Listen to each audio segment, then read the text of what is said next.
Hello and welcome to the 29th lecture in our series. So last time I started discussion of vector fields, and I wanted to state the smoothness of a vector field in terms of in terms of coordinate charts. So the proposition was this. Let's quickly see what we had. The proposition was that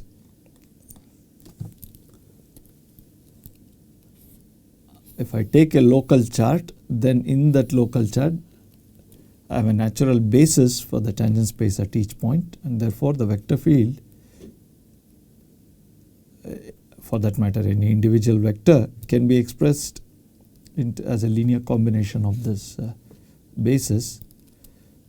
So in particular I express the vector field like this. At each q I have this. So I get n functions a1 up to an on the chart U, and the claim is that the smoothness of the vector field is equivalent to smoothness of these functions. That's it. So let's see why that's the case.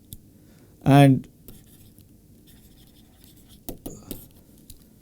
this is a somewhat this way of thinking about smoothness of a vector field is more concrete, because after all what we are saying is just that we are starting with some standard vector fields del by del xi and multiplying them by smooth functions and adding them up. So on the other hand, it's always preferable to have a coordinate free definition of smoothness. So we started with a coordinate free definition, and then we would like to say that's equivalent to this. Now let's see. Okay, so it's an if and only if statement. Suppose let's start with the suppose that x is smooth in the original sense that I defined, which is a coordinate free sense. So we know that now let u phi be a chart. So I know that I can restrict x to u and get a vector field, smooth vector field on u. So now I want to conclude that these functions are smooth. Well, what I do is let this be a chart, and I'll define some functions. Let f equals pi I composed with phi. So here, as usual, u, and there's a phi, that's u1. Now this pi I are just the projection maps on Rn. Let f equal to f pi I composed with phi.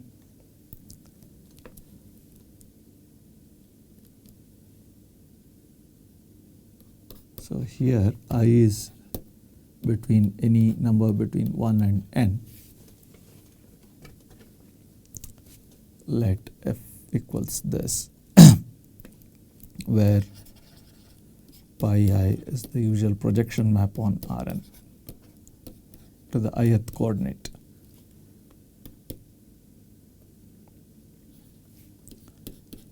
Pi I of x1 xn is just xi.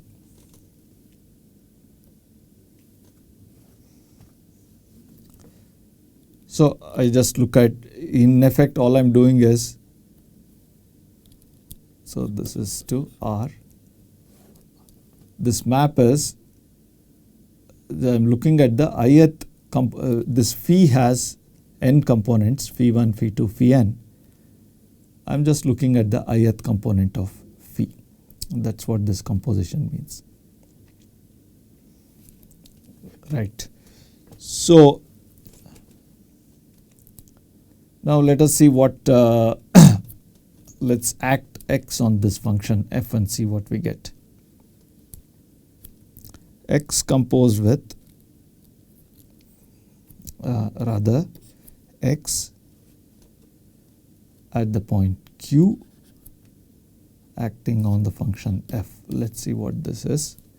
This is or what we called GFQ earlier when I wanted to talk about smoothness of a vector field. So this by definition in this basis that I have, so I'll use this AIQ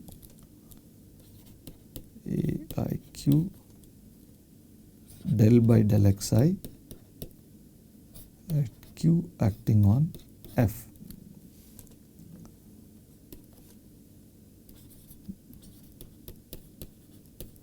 Now this thing here del by del xi q, remember that del by del xi at q was actually given by this this expression here. So this is actually d phi inverse at phi of q and then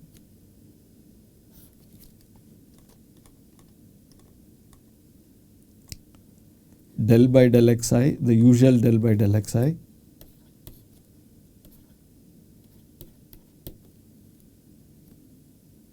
at phi of q again acting on f. This looks rather complicated, but actually it's just going by definitions, it works out to be something simple. So well, this is a tangent vector and this is the differential of a smooth map, and we know the way we define the differential of a smooth map. This is this expression here is by definition del by del xi of at phi of q acting on. Essentially what all I have to do is I have to compose f composed with phi inverse.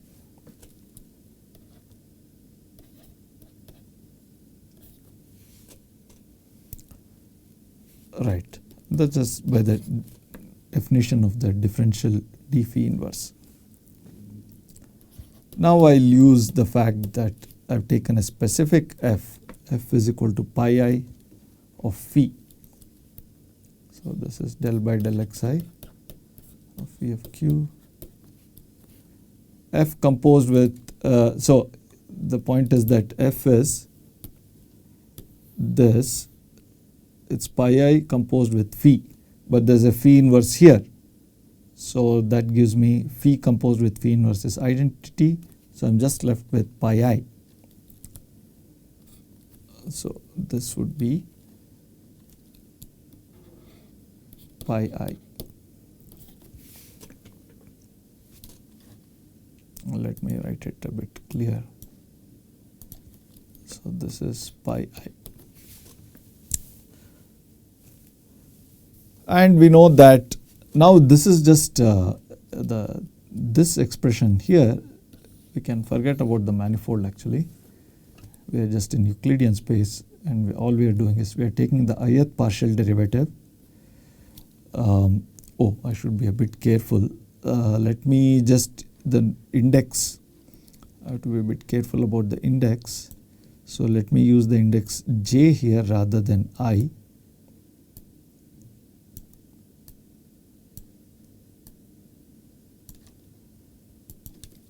So pi j, and this is xj. and here as well I would need it to be, because I'm using I for the summation index. So let's take a j, and then here too I would then have pi j.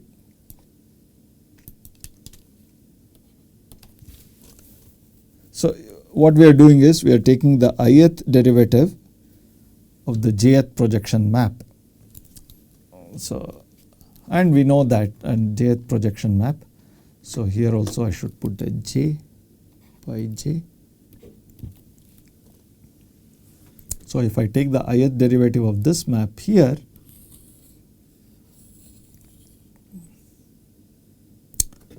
the only time it will be 0 unless I equals j essentially. So that will be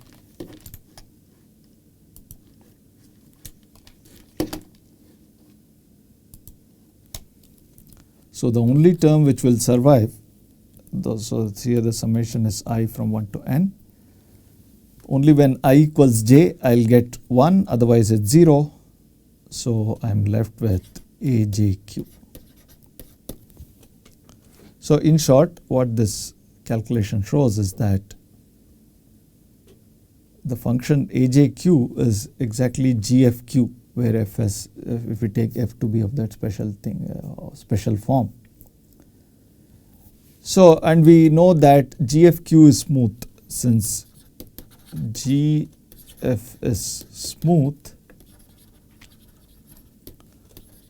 so is AJ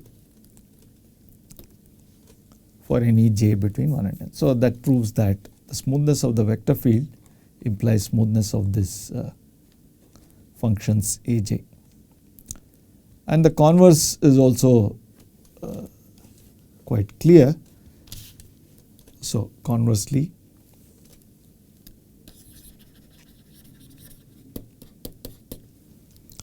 if f is a C infinity function on U,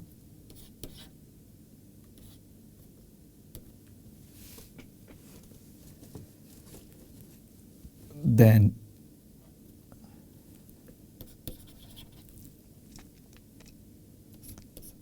XQF is equal to AIQ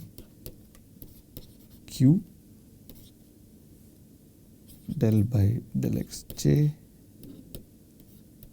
at Q of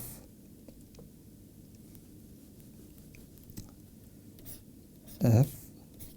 Again, this is what this literally means is, so del by del xj at Q, it's this thing here. So this expression here that I have here, this one, and so therefore this is d phi inverse. So let me. So yeah, in fact, rather than stating it this way, let's just state it in a cleaner way. So at least a notationally simpler way. Conversely, then we have this. Now note that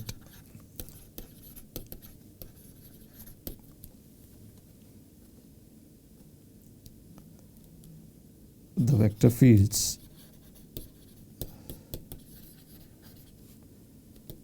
del by del xj at Q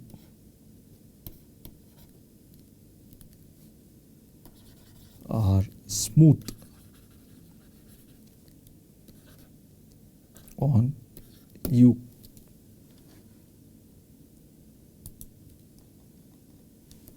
Vector fields are smooth on U, and to see this, this is quite clear, but let's just see this quickly. So after all, what is this del by del xj? Del by del xj, so I have to start with, if f is a C infinity function on U,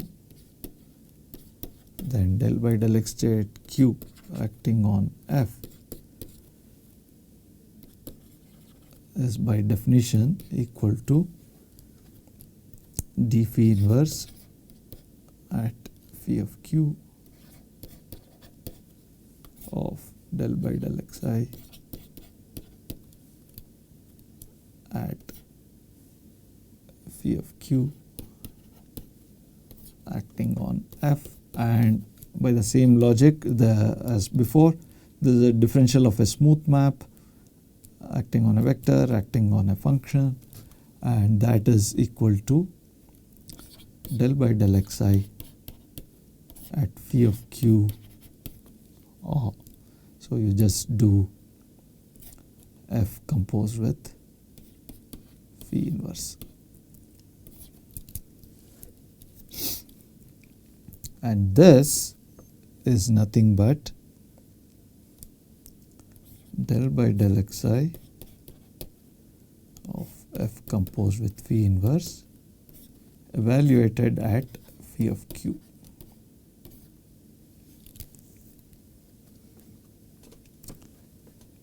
So what this short calculation shows is that if I take a C infinity function on u and act the coordinate vector field on that, I get this expression, final expression here. Now I want to say that this is a smooth function of q. That is clear because, well, it's a composition of two smooth functions. This is a composition of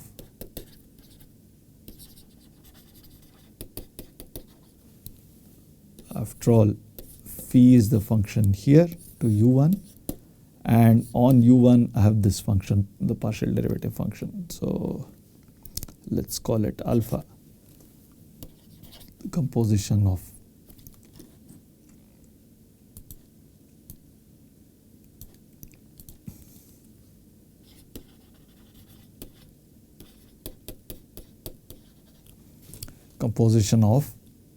alpha from u1 to r given by alpha equals del by del xi of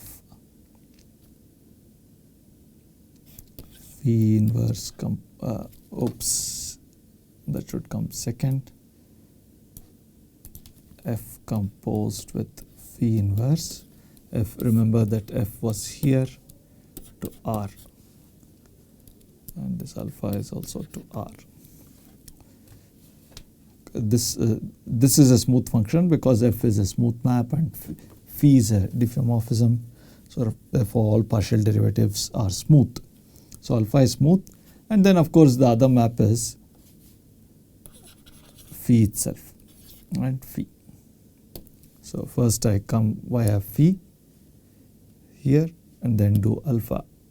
So composition of these. So therefore this brief calculation shows that this coordinate vector fields del by del xj at q, which are actually this, are smooth. And now going back to the original vector field x, we have seen that this coordinate vector fields are smooth, and I'm multiplying by a smooth function aiq. Oops, that's not j there, it should be I.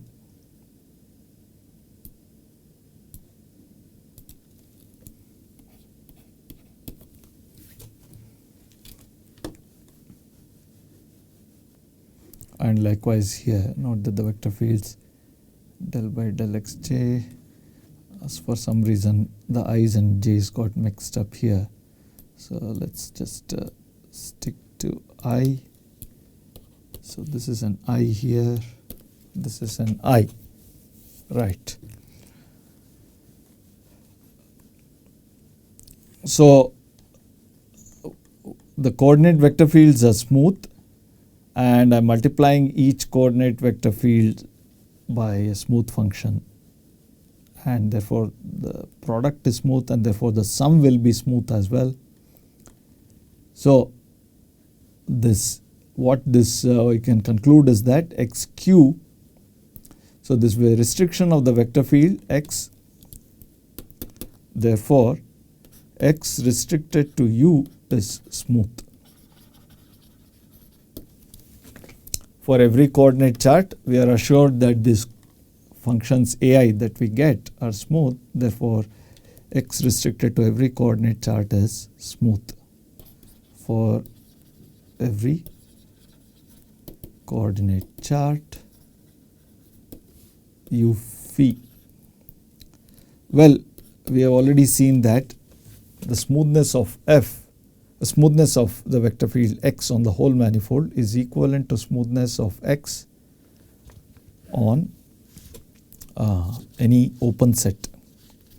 Here of course we are not, it's not necessary that we use every open set.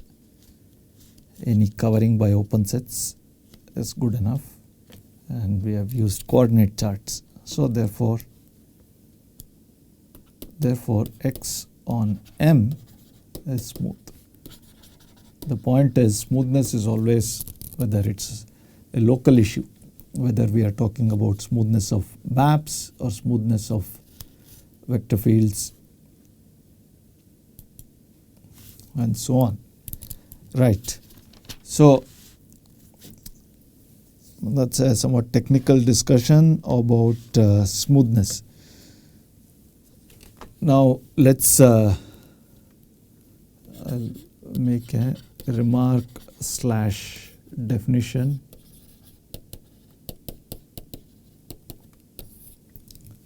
In the course of the proof, we saw that we proved that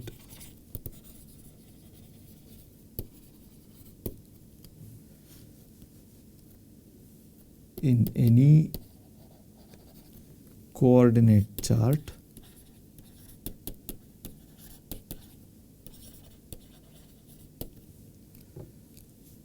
we have n vector fields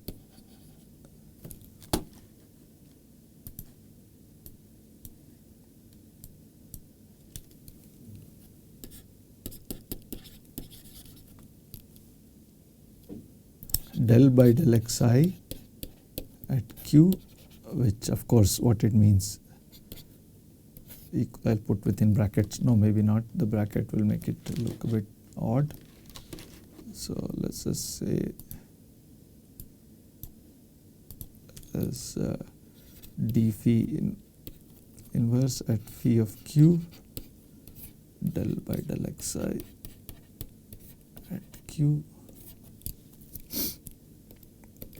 So this is defined to be this. We have n vector fields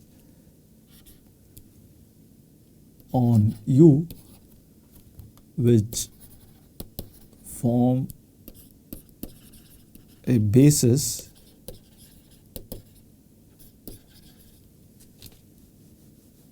for TQM for all Q in U. Such a set of vector fields has a name. It's called a frame. More generally,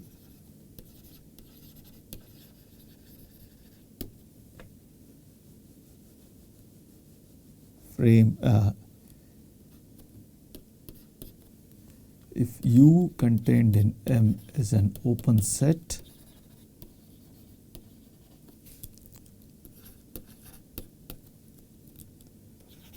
a set of vector fields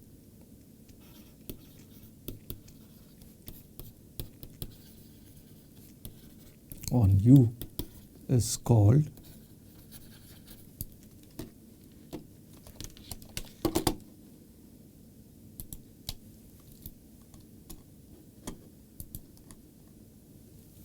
a frame.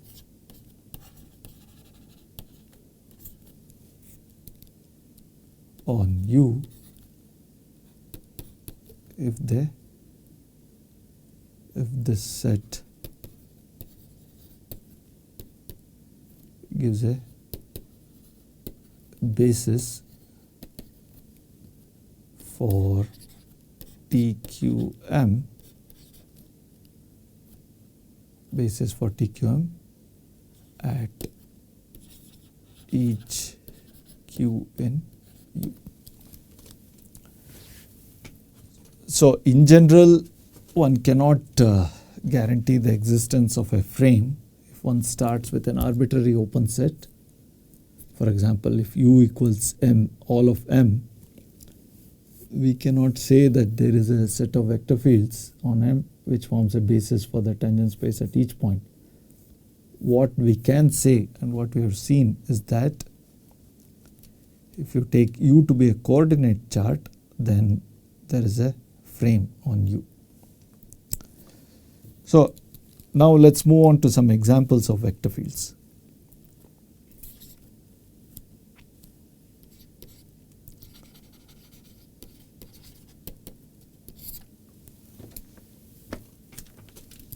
Well, we have already seen that. Yeah, now it will be convenient to introduce a notation. So before I start writing down the examples, let's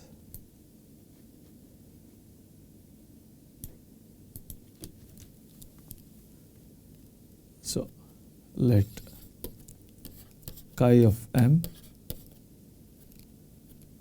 be the set of vector fields on M. Note that this is actually a vector space. Note that chi of M is a vector space over R, i.e. if x1 and x2 are two vector fields,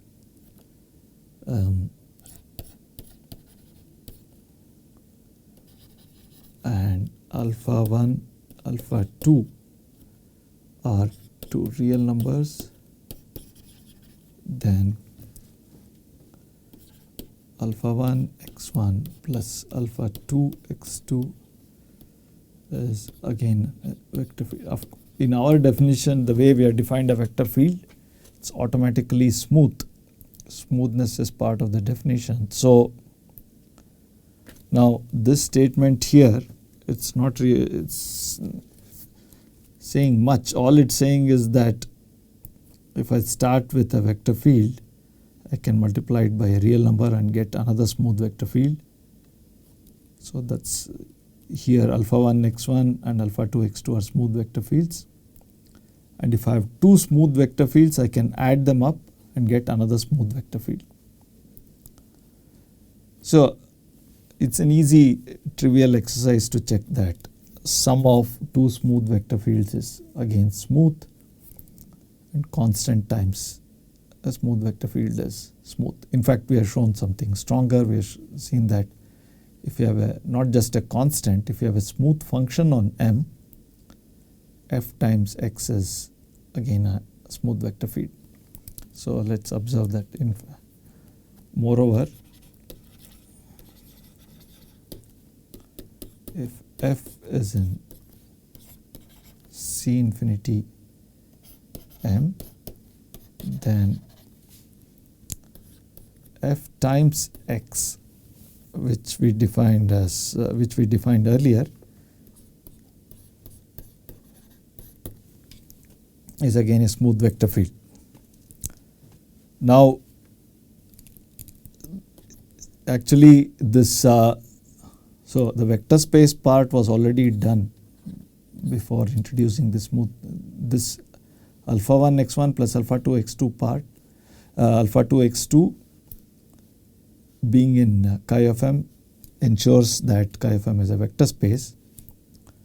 An additional comment is that if you have a C infinity function, then f times x is also a vector field. Well, algebraically what this amounts to saying is that the set of vector fields is not just a vector space over R, it is a module over the ring of C infinity functions. C infinity functions on M forms it's a ring with usual addition and multiplication of functions, and the fact that we can multiply a vector field by a function to get another vector field says that the set of vector fields is a module over this ring. But for us, what is relevant is that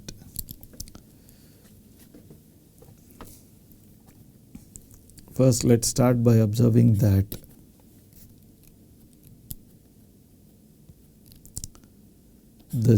there's always a trivial vector field, and namely the 0 vector field. So at every point you just take the 0 vector. But in fact there's something much stronger. What I'll briefly outline next time is the simple fact that if you have any tangent vector on a manifold, there's a vector field on the manifold which gives that tangent vector at that point. So let's stop here and we'll resume next time. Thank you.